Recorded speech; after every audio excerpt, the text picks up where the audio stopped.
taken away from Jie or anyone else. I'm not entirely sure where the Vladimir wants to go. Of course, we've seen it in the mid lane, but let's replay by play these bans as they've come out. So Sion is your first ban, then Cho'Gath, Vladimir taken away by King, and Nautilus is your ban by World Elite. Where was this patch months ago? It is a crazy world. Finally a standard ban, Janna banned away from UJ. That's not the Thresh that he defaults to, but obviously a pick that King don't want to deal with. Maybe they're once again going for their short-range, high CC comp, so they don't want to have Janna repositioning the backline. Yeah, or they just want to first pick the Thresh here and get sort of the highest priority supports into their back pockets. The Azir going to be banned away from Assassin, of course. Another notable Azir player able to pick that champion back up now on 5.6. We saw Dade playing it to great effect despite the loss, and we, of course, saw Barker on that champion as well, and he was brilliant, really maneuvering around this fighter. Luca, one super tank was removed. He'll hop on a different one, and the first lock-in for MLXG going to be that Rek'Sai. It's definitely a power pick. I mean, Rek'Sai sneaking through a draft just because, again, some of these out-of-meta picks and picks, but Urgot surprisingly makes it through the first round of picks, valuing Rek'Sai over Urgot. It's come to this point, Atlas, but it's a very relevant point. Mystic was outstanding on this Urgot. It was certainly a carry performance, and Kalista, this is what Mystic completely smashed in lane. King will be absolutely looking for a lane swap because we've already seen multiple times you cannot learn Kalista up against Urgot. One team managed to do it today, but Mystic's Urgot is a completely different discussion. Yeah, we're talking about power picks right now, Papa Smithy. We've got sort of the highest priority support in Thresh going to be hovered, but the Sejuani for Spirit, that is massive. And World Elite have got so much CC. The Martial Poise, okay, it lets you hop around, but you're not going to hop around from targeted CC, from the swap from Urgot. Sejuani is going to throw things in. Suddenly, World Elite have a huge lockdown team, and in general, this is complete killjoy for the Kalista in particular. They already need a lane swap, crying out for a lane swap with their picks. And look at these lock-ins. It's actually Karthus and Hecarim. Very strange final two lock-ins because suddenly... Where's the support? Is this going to be another support Aurelia, Papa Smithy? I mean, you have to think that's the most obvious support champion. I was almost going to wonder who was in the jungle, but of course, probably going to be the Rek'Sai. There's a few choices there. There's craziness going out on King's side. And World Elite, they're kind of like, okay, I think Karthus is in the mid lane. Yeah, but also Jie has his pick of anything that he wants there in the mid lane. His Diana's up, his Ahri's up, his LeBlanc's up as well. He can decide what he wants to take into this Karthus as well. And why not pick up the Ahri? Able to dodge out of the way of a lot of those lay wastes. He can keep range so that Defile isn't as much of a problem. And he's going to lock that one away. So World Elite still with a fairly standard comp, but Lamb deciding that he wants to take the Aurelia there. And Fate's call on an Aurelia, get her straight into that backline if you want to. It's pretty decent. I believe support Aurelia still has a 0% win rate. I do not think it is actually one again. There is some... I think there was one, maybe. There might have been one. I can see some sims. Of course, has a very strong CC ability, but the damage on that particular ability has been nerfed in this patch. 40 less damage at level 9. You expect it's probably still going to be the first max because the only true CC ability coming through from the Aurelia. Very strange pick, and against a punishing champion like Urgot, okay, it has high base health. Of course, you can buy some regen, but it's going to be a punishing lane in the bot as we see very standard things up the top. And I guess in 5.6, standard things in the jungle with the Sejuani versus Rek'Sai matchup. Rek'Sai going to have the early pressure. Sejuani, we know what she can get to around that level 6 mark. Yeah, as soon as you get that Glacial Prison, things get very, very frightening for your opposition, as Assassin's going to take the Karthus into the Ahri here as well. The blind pick of the Karthus, a little bit dangerous. We'll see how that one does manage to work out, as Whoosh is going to take the Kalista into the Urgot that we've seen is fairly horrible sometimes. But this is the interesting matchup. The support Aurelia against the very standard Thresh. Okay, the Aurelia obviously going to be happy to eat hooks, of course, has the much higher base health. In general, you have to worry a bit for King. They've got pretty weak lanes. The Kalista's definitely going to be trying to dodge the Urgot. You take Maokai in the laning matchup against Hecarim, and Karthus is only looking to survive lane against Ahri. Definitely not going to have kill pressure. So despite the fact they have an early skirmish jungler, it almost feels like the Sejuani might be the one that's able to get the early ganks rather than necessarily the Rek'Sai. Yeah, and there's a nice nautical theme there with the Thresh and Urgot as far as the skins are concerned. The giant enemy crab bot, and of course the deep sea Thresh. But let's get onto the Rift and see how this game shakes out.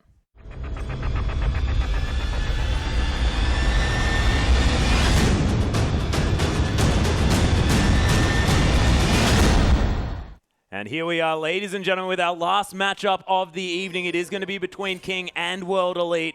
and a massive amount of pressure on both of these teams trying to vie for their position in those playoffs.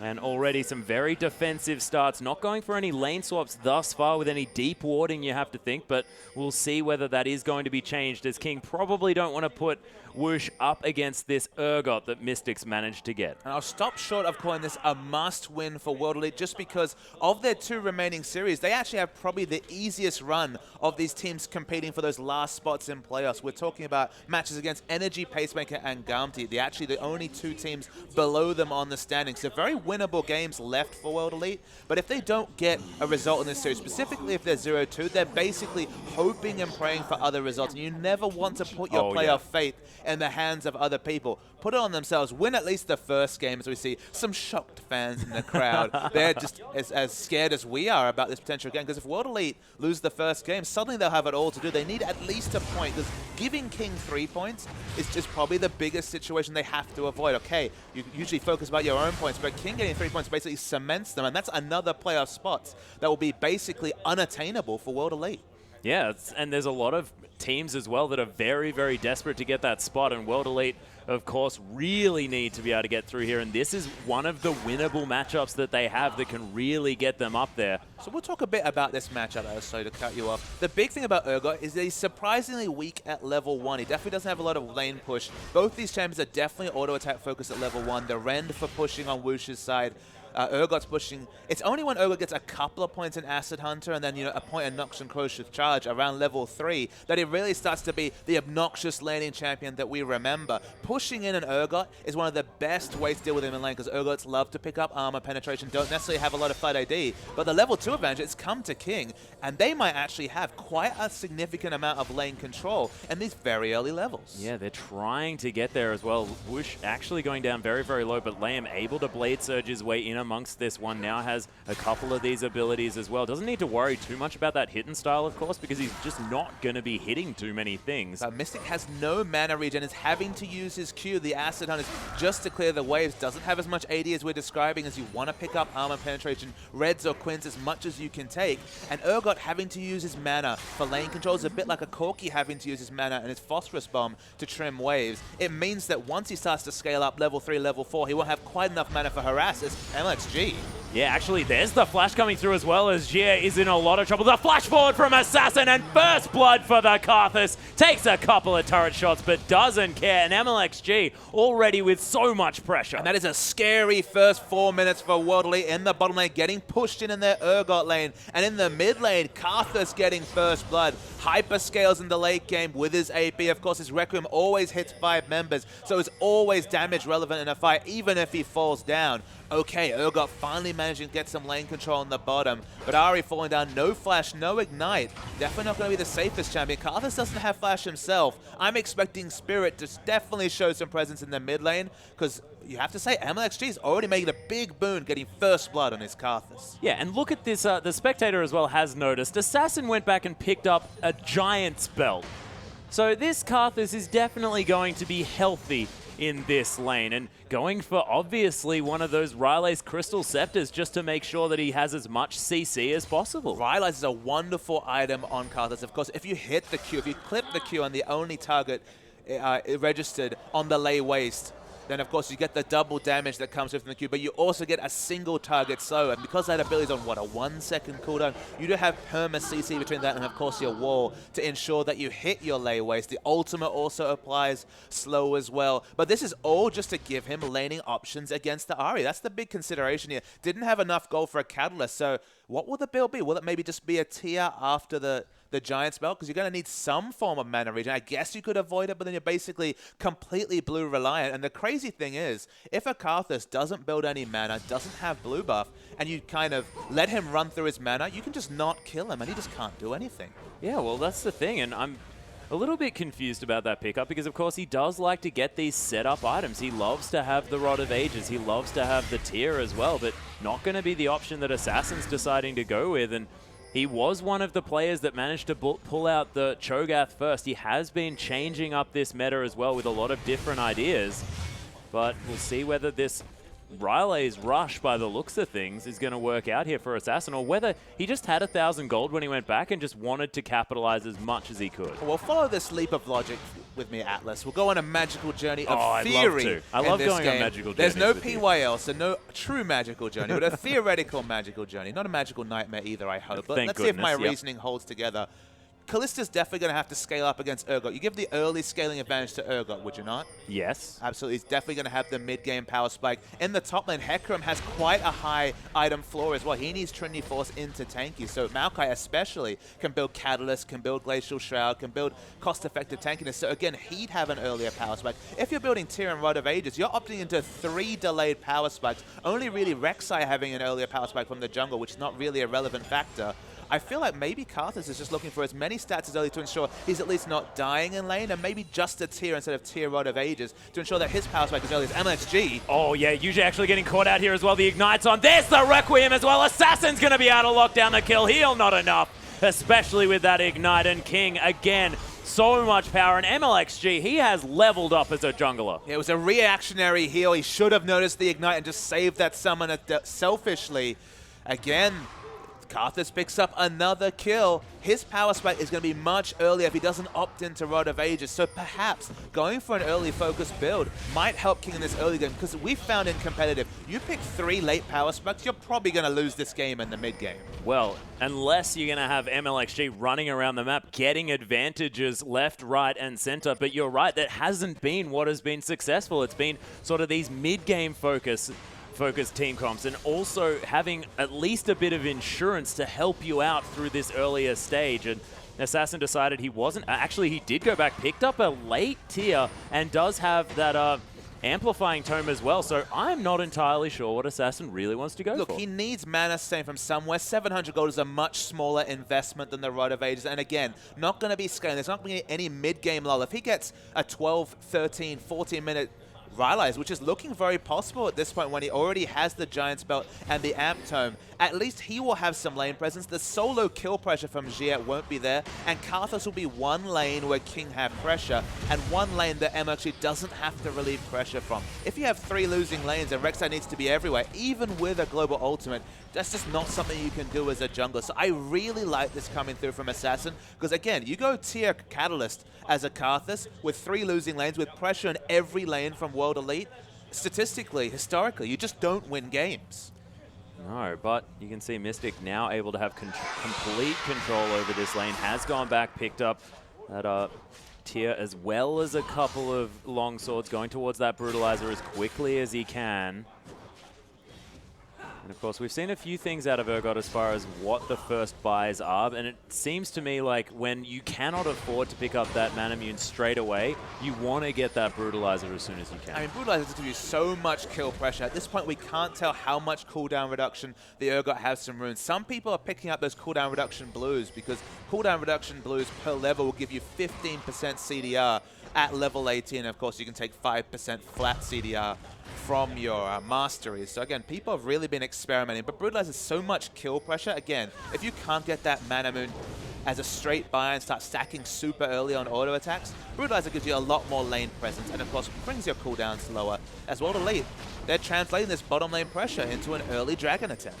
Yeah, so they are going for it here. Yujie has come around, and Spirit now with level 7, threatening with the Glacial Prison, does of course have the double buffs on him as well, and that's going to be an easily secured dragon, and Spirit going to take away these tunnels at the same time. So very good control of this map thus far as those neutrals are concerned by World Elite, and they're not too far behind. Wall of Pain going to cause Yujie a few troubles there in the mid lane, but he is going to be able to still dodge away from those lay wastes, and he's keeping very healthy in this lane. And King, they just shouldn't be opting into fights at this point anyway, because again, we've discussed Hecarim scaling up. He's got the Phage. He, of course, wants Trinity Force into looking at this enemy lineup. Maybe a Frozen Heart and a Giant's Belt, perhaps, to be team fight ready. Karthus doesn't have a completed item, working towards a Rylai's, and you'd have to assume an Archangel's into possible Seraph's Embrace transform. In the bottom lane, Kalista has nothing, has a Vampiric Scepter, just for a bit of sustain in lane. So King do not want to shoot for fights early, and if they can just stay in lanes, if they can stay competitive in CS, which is very difficult to do in the bot lane especially, but it would have been difficult to do for Assassin if not for the Giant Spell and just the repeated ganks coming onto Gia and the pressure. He's actually ahead in CS of an Ahri, and what is, at least on paper, a good matchup for Ahri. The scaling is on from King, so if this goes quietly, if they can just get through the laning phase, they'll be very happy, and a couple of dragons going to Waddle, that won't change anything. No, not too bad here, of course. It is sort of the consolation prize that you do get for having one of these team comps that is earlier power spiking in being able to at least lock down the first few dragons, but King will see whether they can actually hold on to this game. We've seen it hasn't worked out in the past, but World Elite, they don't have a whole lot of pressure because MLXG has just been so effective on this Rek'Sai early on, able to affect this map and help his lanes stay competitive. And when you've got a Kalista in this lane against Urgot, who's only behind 6 CS, I mean, he's still behind, but that is definitely working out. Spirit setting up camp here on the top side of the map. There's the twisted advance from Maluka, but Sky still a fair way away from Spirit. We'll see when he does decide to pull the trigger. And Sky's just going to top himself up with the Flask. The kill pressure's not really there. They don't have the Karthus on their team to supply any more damage. Of course, he's going to have the Onslaught Shadows to get away, and Alucard's just not able to chip down the Hecarim's health, so not going to be a fruitful gank path for Spirit. He'll back away. Karthus has the Rylai's very, very quickly. 400 health is going to be a very relevant stat, and just trying to stay alive against the Ahri. Didn't notice how much magic resist he's running. We'll see over here. Running standard magic resist blues, so still is fairly effectively tanky with the 400 health and the flat magic resist blues. And look, Ahri not having solo pressure in bot is a very in mid lane, sorry, is a very relevant thing, because Karthus can just stay in lane, keep trimming the waves. Of course, gets a lot of damage with that Defile, just standard max second. And again, Karthus, like Vladimir, who we've seen this weekend, is a hyper carry of magic damage in the late game. So getting him through a laning phase, just like when we speak about with Vladimir, is very relevant. And there's an Oxy and Corrosive Charge as well, as Mystic able to put the pressure on. You can see Wushin in there as nice Dark Passage, going to get Mystic to safety here as MLXG going to get thwarted in his gank attempt down on this bottom side. Now going to head up through the river, actually thinking about, well, at least throws a Prey Seeker there, but Mystic going to narrowly dodge out of the way of that one.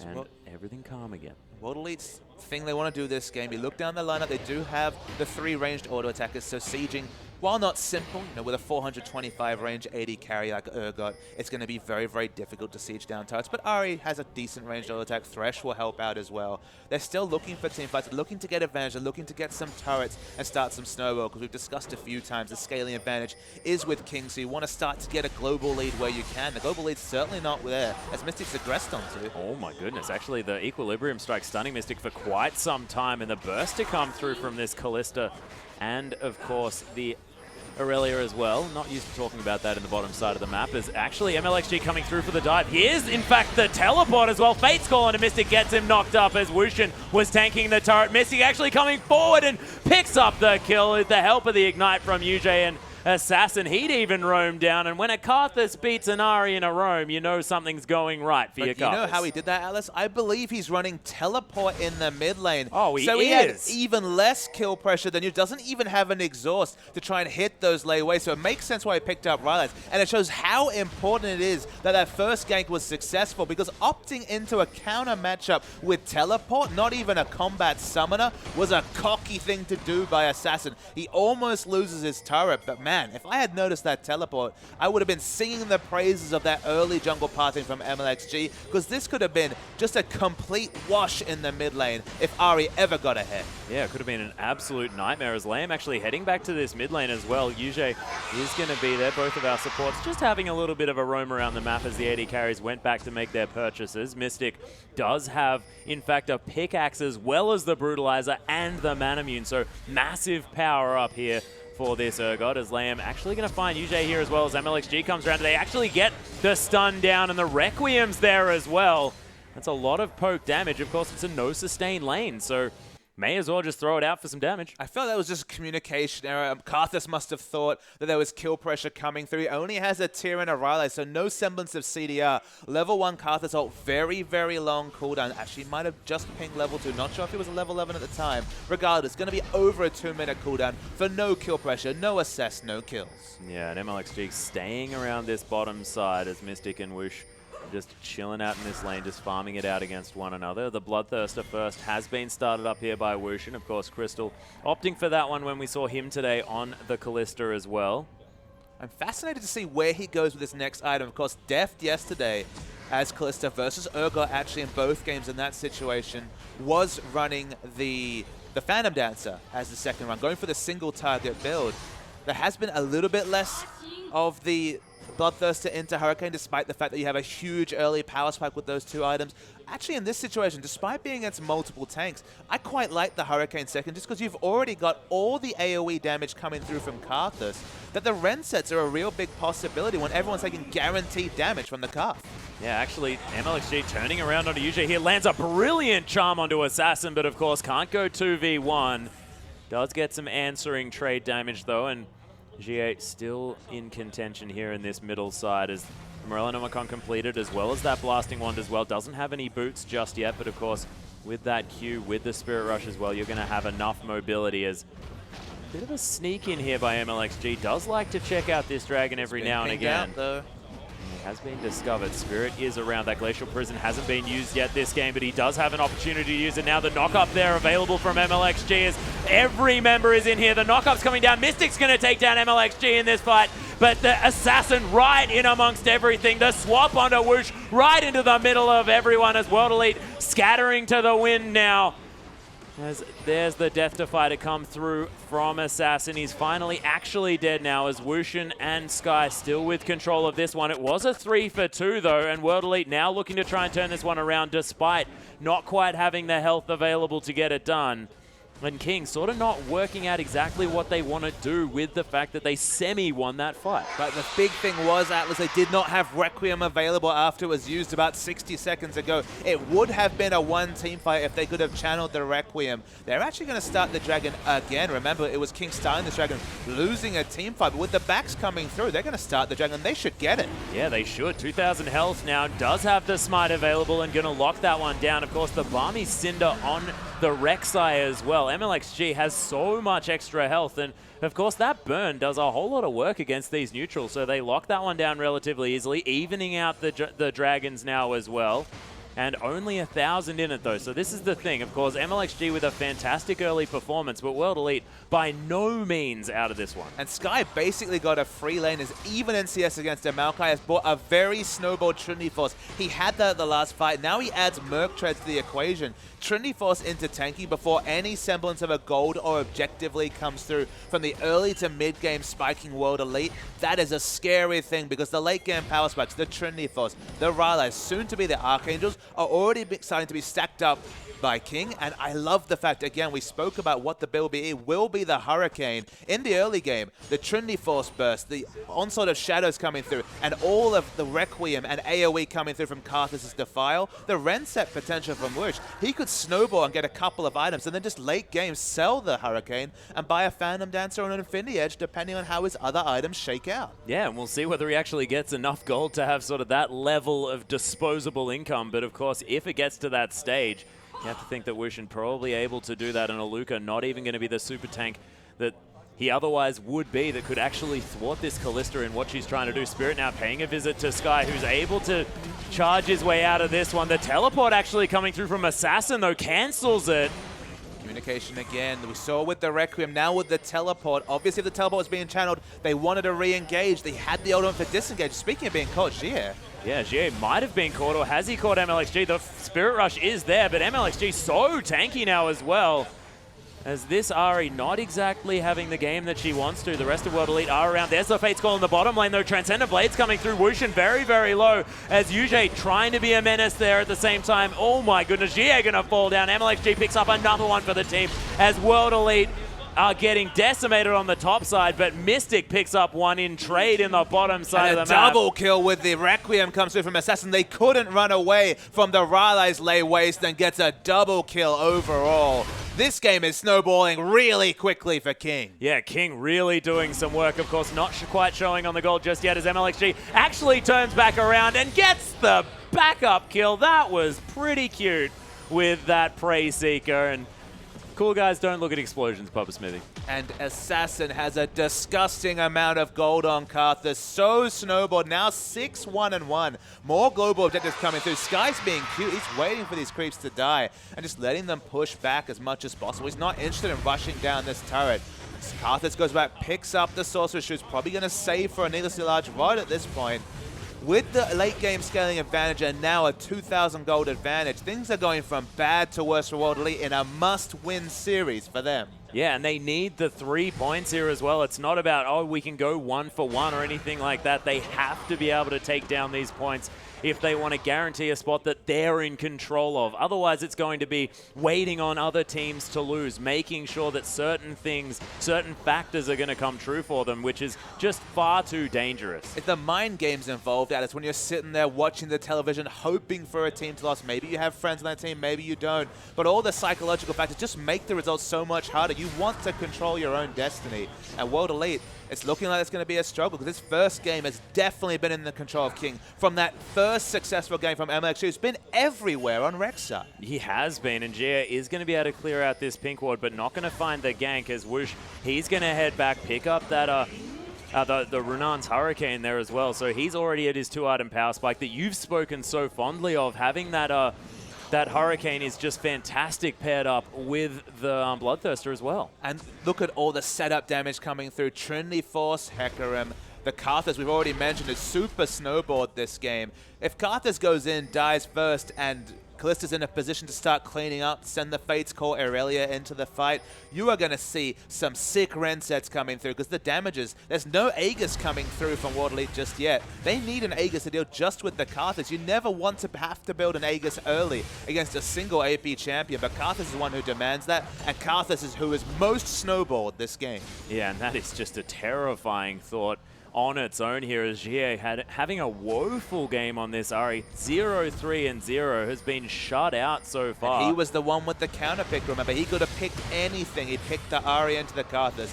And you'd have to say Lost Lane, a big credit to MLXG for that, really vindicating the first pick Rek'Sai. We've definitely seen Rek'Sai's Feast or Famine in some cases done very, very well or struggled. This Rek'Sai done a lot of work for the team. Yeah, and Assassin now does have that Seraph's Embrace completed as well. Sky more than happy to get underneath this turret, and they are going to be able to take out the mid lane outer turret here as well. King now with the turret advantage. They've taken top, they've taken mid.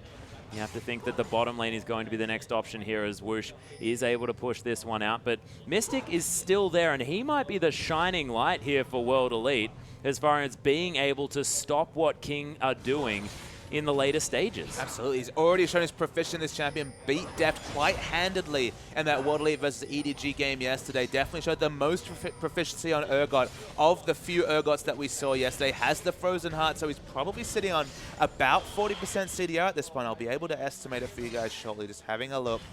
Yes, he's actually sitting on 37%, so he has some scaling runes, so he will have 37.5% CDR. He will be able to get 5 Acid Hunters onto a Corrosive Charge target, which is a massive factor. So much base damage coming through. And it looks like with that pickaxe working towards Last Whisper, but it's a bit of a solo act, you have to think. The rest of his team really kind of flattering to the sea. Yeah, it's a bit of a problem here as World Elite actually going to try and pull out this dragon here as well. It's going to be the second for them. They do have the positional advantage, but King making their way in here as well. There's the teleport to come through from Aluka. They lock down the dragon. There's a twisted advance as well. Aluka right in amongst this fight. There's the Fates Callers. In comes Sky from the backline. The double knockups as well as Lamb actually going to flash out here as there's the swap onto Mystic. They take down Lamb. Can they get any more though as Assassin right in amongst this fight? He's going to die, but he doesn't mind about it because of course he's Karthus, has the Requiem here as well. A double kill already as Yujie falls down. Mystic going to die as well. Whoosh is going to finally fall as Spirit locks down that kill. MLXG going to die. There's the Arctic Assault over the wall, but Sky versus Spirit. You have to think the horse going to come out ahead and the ace, but so close for King. Super close fight coming out from King. I expected a much more landslide victory, but the tanky members and earlier power spikes from World Elite were doing a lot of work critically. Aluka salvaged the end of the fight by flashing onto Whoosh and getting the assassination onto him with his base damages. King also get a turret though. They are losing in terms of dragons, but win the team fight and looking good as they scale up into this game. You have to think team fight's only going to get better for this King lineup. Yeah, and as soon as Assassin picks up potentially a death cap next, we don't know what he's going to pick up because, of course, hasn't been quite back, but let's have a look at the replay. So it was an excellent engagement, Sky. He got the flanking ultimate into the backline. Karthus has to eventually flash in. Glacial Prison, so at this point, Defile's not hitting the backline at all. Flashes in with the Rise and getting damage. Whoosh is very healthy at this point, so you're thinking everything's looking fantastic for Assassin. Finally falls down. Requiem is channeled, but most of the other members, all of the front line, barring the Hecarim, has fallen down. Whoosh flashes in for an auto.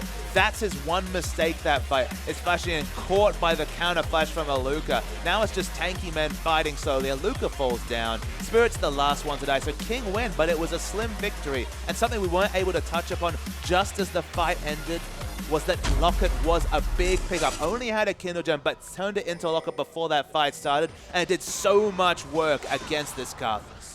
Yeah, and Spirit able to go back and capitalize on a lot of the kills that he managed to pick up in that fight. Now has the Glacial Shroud completed. Also has a Sight Stone as well, so going to have a whole heap of health and now some actual statistics here to help him against some of the AD damage. But Whoosh, he's picked up a last whisper since that fight, and this Kalista is really starting to go off, and that's without mentioning the outright Void Staff on Karthus. It's a super necessary last whisper coming in through, because this is going to be a triple Frozen Heart lineup. Yeah. Already completed on Maokai and the Urgot, as expected for both those champions. Sejuani's already got the Glacial Shot. I guess she could go towards an Iceborne Gauntlet, but realistically, it's going to be a Frozen Heart. It's not the first time we've seen triple Frozen Heart.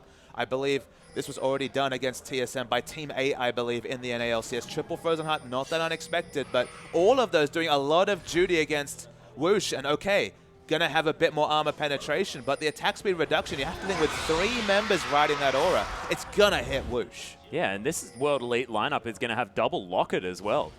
That's going to be necessary. It won't stack necessarily. Of course, it does refresh the duration, so the timings will be important for that. And wherever Karthus is, you have to think they're going to be fighting around at least one of Thresh or Sejuani. So if that Aegis Aura is riding, if you guarantee the extra 20 magic resist, and of course doubling for Thresh and Sejuani selfishly, it should be a fairly decent pickup. UJ just doesn't want to be another free target for this Karthus to DPS down. Yeah, and ideally World Elite don't want to be grouping up as well, because that means being on top of Assassin who can defile everyone. So having the fact that they have these auras spread out is going to be very helpful. But the awkward thing is that, let's look at this lineup. Urgot's going to swap himself into a fight. Doesn't have long range unless he has a lock on. Ahri's ranges were nerfed in the recent patches. She's at, Abyssal Scepter range, around the 600 range. Has an Abyssal Scepter, of course, to really illustrate that point. Maokai, Sejuani, Thresh, they're all going to be dying in. The Vengeful Maelstrom will be doing a lot of work, the Maokai ultimate, combining with the Locker, increasing the validity of the magic resist purchases. We see the Hex Drinker has to be completed by Mystic. Might actually turn that pickaxe into just a snowball more of Malmortius, because magic resist is the important statistic. But the worrying thing is, that's all this itemization against purely Karthus. Yeah, well, that's exactly right. They don't have a lot of other magic damage available, and you can see Sky, he doesn't mind about a potential Frozen Heart there, as he's just going to be clearing out these waves and being a nuisance on this horse. And he's got the ultimate. He's not in any danger of being ganked or anything, and he's got a Frozen Heart now, almost has that Spirit Visage completed as well. 4-0 and 3 with the Trinity Force on top of all of that. This guy's got too much stuff. I mean, the QSS is probably the big pickup for Whoosh. He doesn't have to respect the range of the Urgot Hyperkinetic Position Reverser ultimate. That's the big thing. Even if you're not the person being swapped, you have to respect it until you see the swap coming down. King, they have a lot of Baron damage. Karthus, of course, does a lot of single target damage. And Whoosh's Kalista, they're DPSing this down real fast. Super fast. Assassin with a whole lot of lay wastes, and they just rend it to death. King with the easiest Baron that they've picked up so far. Sky going to empowered recall back to base here as well. He did use the teleport just to make sure that they could secure that Baron. And this is a very mobile King lineup. They've basically got 3 teleports in that Void Rush as well. A desperately poor lapse in vision coming through from World Elite. You're against Karthus and Kalista. Whether it's Karthus, whether it's Cassiopeia, any of these mages who can really DPS down objectives, you need to keep that water down. And to lose Baron vision at 30 minutes, this is not a 20-minute surprise rush. This is a 30-minute Baron. That's just desperately poor from World Elite in a game they've just really been looking at as one they have to win. Yeah, they have, but it doesn't really look like there is nearly as desperate as King are, who have just come onto this rift really, really strong. And bringing out the Karthus was doing a lot of work. It's been seen in other scenes. You see the power. If you can get to the late game, as Assassins move out of the meta, as there's less LeBlancs because of the prevalence of tanks, because of the prevalence of health stacking, Assassins move away. Suddenly it's safer and safer to pick the Karthus, and Arya, pseudo-assassin, has been able to do nothing to hold down the hyper-scaling Karthus. It's why we see Karthus, it's why we see Vladimir. As the meta shifts, as the tanky members start, as Assassins fall out of favor, suddenly you see the return of the Deathslinger. Yeah, and I find it interesting that you're talking about Assassins falling out of favor and then Assassin actually falling into favor at the same time. It's a very, very interesting thing. I mean, the player, as you mentioned, has been stepping up on the off-meta picks as well. Loves the Cho'Gath, another very tanky champion. Yeah. Karthus is built super tanky. The effective health between the 400 health Rylai's and the Seraph's Embrace shield is going to be doing a lot of help in the front line. Honestly, he's been living too long in some of these fights, not being able to channel the Requiem early enough, which is a real first world problem in competitive play for a short-range mage. Oh dear, I'm living too long. But the death cap you have to think is coming soon. You can see how much he needs to reposition. Distortion boots coming through. It helps for the teleport, but I think that's largely for the flash. Yeah. Just to be able to flash into the back. Has the Rylai, so everything's going to be slowing, including, of course, the Wall of Pain. They keep scaling Do King and World Elite with an Urgot especially. One of the reasons why we say Urgot falls off, okay, it's because he's a short-range carry, but the other factor, what does damage to tanks in the late game? It's all about Infinity Edge Phantom Dance. It's all about attack speed and critical strike, multiplying your damage consistently to the front line to be able to take down a tank. Urgot, even if he picks up a Last Whisper, just cannot compare in damage to a front line, especially compared to just a standard build carrier. It's not like we're getting a standard build from Woosh, but it's close enough, and Woosh will have a better time dealing with a front line than Mystic.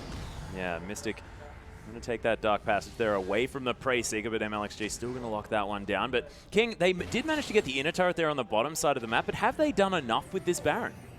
I think they're doing fine. I mean, they could have done more. They have a decent siege team. Actually, I take that back. They've got one ranged auto attacker, and look, Karthus is on paper a ranged auto attacker, but have you tried last hitting with Karthus? Even on patch 5.6, doesn't really want to be auto attacking the turret, so they don't have the best siege team. They're built for team fights, so are World Elite. But World Elite have been on the back foot. They haven't been able to push their advantages in the mid game. Now they probably feel a bit sheepish. They're not sure what to do, especially with the Baron being down. I believe Baron has worn off at this point. They're pushing sideways. They have double teleport, but the teleport not quite up yet for Sky. Yeah, Assassin definitely has that one though, so he's hanging out on this bottom side of the map. Still pretty gankable is that Karthus, but is probably able to take at least one member with him if they do come down to that lane, because of course does a whole lot of damage. Actually just waiting in this brush for someone to come down.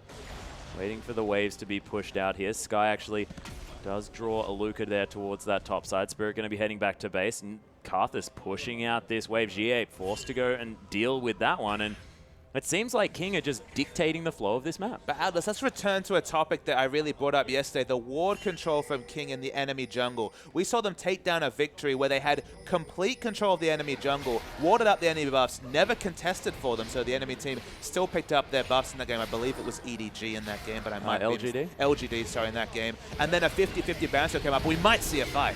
Yeah, Spirit actually taking a little bit of follow-up damage there from MLXG as Mystic trying to get the Prey Seekers, the Noxian Corrosive Charges out there, but there's Sky in with the ultimate. The Onslaught of Shadows there into the back line of Spirit. Very, very tanky. Does lock down the tanks there on the front line. Forced to flash out there as well, but he is going to die. Mystic now has to deal with a big horse into his face as the flash in from Assassin, making sure that he gets into position. A double kill now. The Requiem to come in, and Mystic falls eventually. Liam in a bit of trouble tanking up this turret for a little bit too long. MLXG void rushing back into this one, but Aluka twisted advance right in amongst it. MLXG, he wants to pick up the ace, but Aluka just hanging out in the base says that I'm pretty tanky and you don't have a lot of damage. Ever since the name came up for Old Man Aluka, I just picture him standing there saying, "You really want to do this, son?" That's what it really felt like, just going in on a full tank Maokai. MLXG backs away, but again, it's a super close fight coming through. Woosh was kind of caught in no man's land trying to find DPS, ended up effectively turret diving Aluka because they hadn't prepped the vision and been able to take out that outer turret. This is something that's come up consistently with King, as I was about to mention. They're not good at controlling enemy vision, but we'll watch this fight first. Assassin has to close a lot of a gap to get in there. It's a wonderful initiation from Sky. And you'd think this would be an excellent fight just because King have the scaling advantage and are in a wonderful position. But first, the Glacial Prison stops Assassin from getting in vision. It's Whoosh, though, that has the capabilities. Remember, he's full health at this point. It's against a very tank lineup, and you feel like the Hurricane build is being exposed a little bit earlier than we expected. He wasn't really able to put out a lot of consistent damage, sort of struggled, and ended up pseudo-turret diving Aluka and dying at the end. Again, fight an open territory. Fight away from that turret dive, because the turret was doing a lot of relevant damage in that fight. Yeah, actually almost managed to take down Lamb on its own there as well. You can see the death cap, though, has been completed by Assassin. That is a big deal. Wall of Pain going to stop World Elite from getting anything done. Of course, Baron going to be up in another 40 seconds. Dragon in 50. World Elite's waves are much stronger. And you were mentioning, you saw Karthus holding back. You were saying, why is he not pushing harder? Although we might see the flank. Yeah, the teleport coming through from Sky. You could imagine that could be anyone here as Assassin is there in the backline. Mystic taking a lot of damage, trying to swap himself into this one. Actually gets towards the backside as MLXG doesn't quite find the Prey Seeker. Wushin still jumping around this fight, does rend UJ to death and is still able to get the work done. Arctic Assault is going to get Spirit to safety, but Assassin, he's going to fall down. Mystic, he's dead on the backside as they're going to switch kills here as Aluka now forced to run away. Spirit does get the back in. These fights are being very, very even considering the fact that it's such a lead for King, but Aluka might be locked down now. That passive doing a fair bit of work here, but the tanky members of King are pretty huge. MLXG is going to take down Aluka, and Spirit now finds himself in a situation he doesn't want to deal with. Wushin, he's tanking up the turret, has to be careful. Glacial Prison is there. Spirit actually decides to get back in amongst it, just trying to keep the members of King busy, but maybe a little bit too much so, as he does manage to get the follow-up kill onto Sky, but that's going to mean the inhibitor turret now falls down for King. And that's the time when he can finally do consistent DPS with his build, Whoosh, because he was not doing negligible damage to either of the frontline from World Elite, so definitely needs to start considering his next item. Looks like he might be thinking Blade the Ruin King, considering he has a bilge water.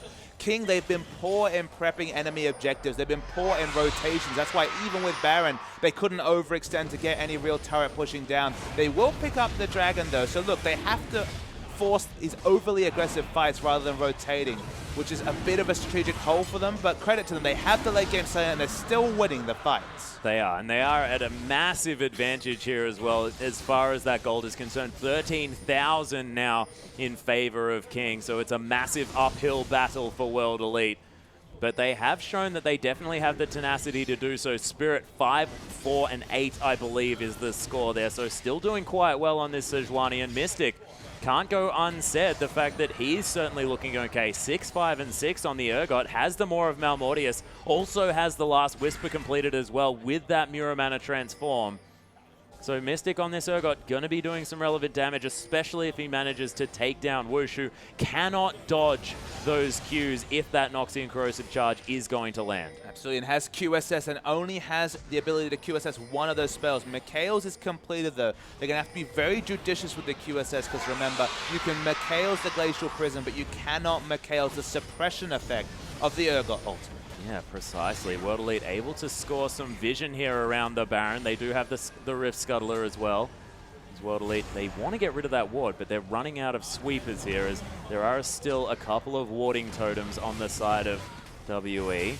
MLXG able to clear out a lot of this vision. Doesn't actually manage to get that one, as Mystic might be caught out here as well, as there's Aranduans popped. King found their way into this one. Beautiful Wall of Pain into the Onslaught of Shadows. There's the Fate's Call as well, and it is all on here for King. Assassin gets bursted down, but probably just wants to be able to ultimate, as UJ gonna flash away, but still manages to die to that Requiem. Aluka is a massive tank, but you can see King, they're grouping up together. Mystic found his way around here as well. Wushin somehow managed to die in that fight, and the consistent damage now potentially in favor of World Elite. Mystic so incredibly low, it's increasing his damage though. There's the shield. Sky's gonna fall down. There's another one to come in there. Mystic finally falls down, but after getting a double kill and Spirit's there, MLXG's gonna have to be careful. Aluka completely out of mana, but World Elite, they win a team fight. These are just insanely long fights coming out, Atlas, and Whoosh, unfortunately, with the Hurricane build. I said it would suit him earlier. I take it back completely. He needs to sell the Hurricane and go single target, because these tanky members of World Elite will not die. Yeah, Spirit is definitely struggling on the dying front. We've spoken about these Karthuses, or Karthai, just Requiem in the late game is a terrifying ability, but not when you've got about 7,000 health or what it seems like that a Luca and Spirit seem to have. And when there's a Zhonya's Hourglass available, Jie may not necessarily have to die as much in these team fights, and things could be getting scary. And one thing we'll need to consult in the end of game statistics screen atlas will be the damage dealt, because it feels like Spirit, living so long in fights, is putting out massive damage with this Northern Winds W, because he just will not die. The Cinderhulk as well. And with the CDR and the Cinderhulk, as you mentioned, Northern Winds is basically a consistent buff, just like the Cinderhulk at this point. It's seeming a little bit like the Shyvana we saw earlier coming through from Flandre, just burning people out. You almost need to respect it and build an Aegis of your own. Yeah. King, though, have discovered a World Elite lineup here. Nice wall of pain from Assassin just to deter anything to come through. Mystic might have found himself in an awkward position, does have the shield available as well. MLXG has to actually be careful. He's taking some relevant damage from this Urgot. But of course does have the tunnel, so he's going to be okay. Just eats up some rage and he's going to be fine. King now with control as far as that vision is concerned around the Baron, which is of course available. Dragon not quite up just yet. Only 3 for King, 2 for World Elite. Of course not exactly a blowout as far as that is concerned. But King now looking to push MLXG with the flank, looking to come in here. There's the teleport from Aluka in the backline. Is Spirit actually going to have to get out of this one? Does have the Glacial Prison still available if he wants to try and lock someone up. Wushin still alive on the backline. And oh my goodness, the ult from Spirit is huge. Assassin going to fall down. MLXG is actually very low here as the Requiem comes through. Aluka, he's going to fall down, but Mystic still alive there on the backside. Only Aluka dead so far, but Yuji is going to follow very swiftly. The double kill for Whoosh, and the inhibitor going to fall down as well, and a much better team fight for King. Yeah, fighting in the open worked out much better for King. They exit after taking out the inhibitor. They got the 2 members down. Honestly, Aluka dying first, as crazy as it sounds, does so much work for King, because the Vengeful Maelstrom has been countering so much of Karthus' damage and his ultimate as well. They just need it, because of course 20% damage reduction multiplies with just the unbelievable amount of resist they already have on their team, and makes that these abilities, even with the likes of Void Staff, just not, the Requiem's just tickling all the members of World Elite with 20% on top of double locket, triple frozen heart, the extra magic resist. There's so few damage items built on the World Elite site. It's basically a full tank team. Yeah, it's completely ridiculous. I wonder whether Assassin, instead of building the Zhonya's Hourglass, is actually going to go for a potential Luden's Echo. It's Fate's Call actually to come through from Whoosh here. They're starting up the Baron. Might be a dangerous prospect here. There is definitely a lot of Baron damage, but Spirit is waiting in the wings. Does have the ultimate available still as well. Yuji, not quite able to do that one. And of course, the Rend is there, and that locks down the Baron very, very handily. They lose a turret there on the bottom side, but Baron very, very important here for King, and that's a Guardian Angel on Sky. My God. And King have the confidence to go for these 50-50 Barons. I see it as a problem, but at least they're assertive with it, and they know how to smite around Kalista. They smited early and knew that Kalista had to secure over 1,400, at least around that point. 1260 damage, I believe, was the secure coming through from the Rend. Not bad. But they're happy to opt into these 50-50 Barons. Remember, we saw LGD, TBQ stole away a Baron yesterday, so they're consistent, you have to say, in the end. People are hitting item caps. It's probably going to be a last item Zhonya coming through from Assassin. I've lost track of the Dragons. Actually super close, 3-2. The 5th Dragon, another potential win condition, might become relevant. It feels like we need to strap in for a long game here, ladies and gentlemen. If these last 3-4 fights have been any indication, no one's dying quickly. No one's dying quickly, and also, it's not a decisive team fight coming from either side here as well. World Elite, they've won a couple. King, they've struggled when they're so far ahead. I mean, so much gold. It's still 13,000 the lead, even after that Baron went down. And that is a big horse. That is a very, very big horse. I believe that's an Elixir of Iron there as well. I mean, he may as well pick it up. He has no more item slots left. 6-item Hecarim, 6-item Karthus. 6-item Rek'Sai, 6-item Kalista as well. And they just can't kill anyone because the Vengeful Maelstrom means that everyone has about 700 armor and magic resist on the side of World Elite. Guardian Angels could be counter-built by World Elite as well. No one's dying quickly. The only thing dying quickly is those minions. There's the swap. Yeah, there's a swap of MLXG there as well, but there's the onslaught of shadows. There's a decent ultimate from Spirit as everyone's getting bounced around this fight as well. King actually falling relatively low in this fight as GA coming back around. Assassin gonna get taken out here as well as Sky's in a lot of trouble. The GA pops, but there's the Requiem, not quite finding the kills, but the Ren sets are here, and Whoosh trying to get some work done. GA, he lands a decent charm, and the Prey Seeker comes round as well, but it's going to be the Ahri on the run at this stage. And King, they've decided that their base is actually World Elites, and with Mystic dead, GA forced out of the base. It's only Spirit alive, and these Nexus turrets are going to fall down. World Elite with a valiant defense, but King just so strong. And it took about 25 minutes, even with the advantages Atlas, but finally, there's a kill trade that's more than one in the advantage of King. It was 4 for 5, 4 for 4, 4 for 3, finally 3 for 1 enough with the super minions, the Baroned up super minions to take down the game. And finally King with the late game scaling. Didn't feel like they had it for a long time. 52 minutes into the game, they finally got the engage they wanted and took down the first victory. And World Elite, they need at least one win, and you can see the anguish on their faces. 1-1. They still say competitive, but they have to look at everyone else. At 0 points, they're not out, but it feels like they might be. And they have to win this next game as well. They can't let King get those 3 points over them as well, because if they're going to stay in this one, they need to have their competition kept down. So, ladies and gentlemen, we are going to go to a short break. Our final game of the night between King and World Elite is coming up very soon, and you do not want to miss it.